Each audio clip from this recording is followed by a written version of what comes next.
Hey guys, so this is part one of my camping series, and today I'm going to be showing you guys how to set up a tent. Now as you can see, there's the blue thing down right there, that's a tarp. Laying a tarp underneath a tent is extremely important, so that way if it rains, if there's any moisture in the ground or anything, it won't seep into your tent. So we always start with the tarp on the bottom of ours. It could be slightly smaller than your tent, but it's always better to go bigger. This is just the size tarp that we happen to have. So now my partner and I are going to go and we are going to be setting up the tent for you guys.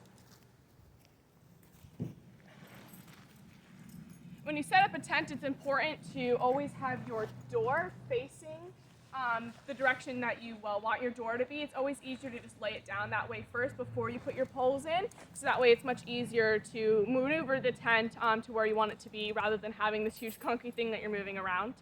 It's also important that your door is never facing uphill, so that way if it does rain again, you're not going to have water swirling down into your tent and you're just going to be swimming around in there.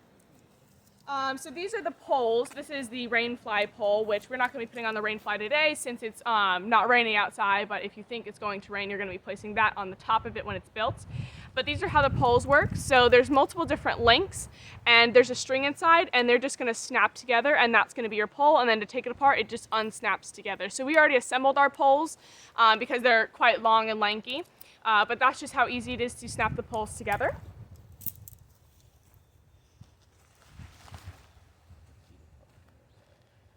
Now on a tent, you have these black things on top. They won't always be black, but it's going to be the loops on the very top of them, and that's where your poles are going to feed through.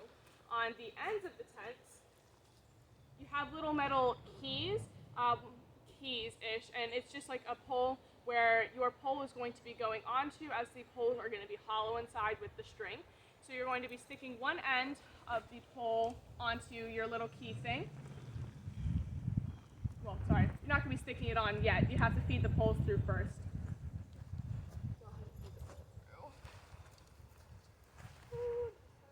You're going to be feeding it through the black thing. And now the poles are going to be going on a diagonal. That's what helps keep the tent up. So you have two things. It goes through. You push it through as much as you can first. And then you're going to be attaching your key thing to the center of the pole. And those are like that, and then you go and you're going to push the pole. It's going to look like it's going to break because it's bending. It's designed to bend, it's not going to break.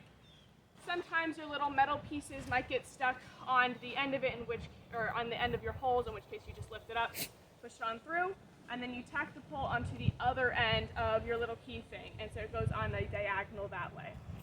You're just going to be repeating the process again, except with the opposite cross poles. Now this one's a bit more difficult because the poles are going to overlap each other.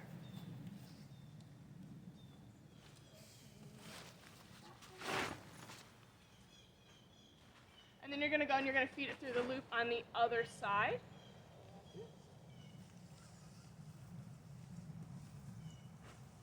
And again, your poles are going to go on your key-like lash.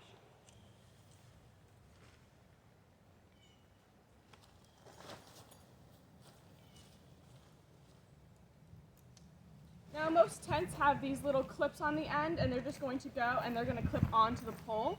This helps keep the fabric of the tent taut.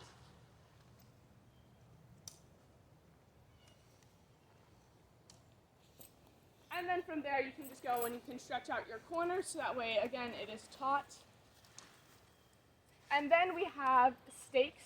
They look like little L's. You're going to be putting the stakes in the corners. On each corner there's a silver ring, and you're just going to be putting the stakes through the ring, normally on a diagonal, so that way it's sturdier, and this is going to keep your tent down from blowing away.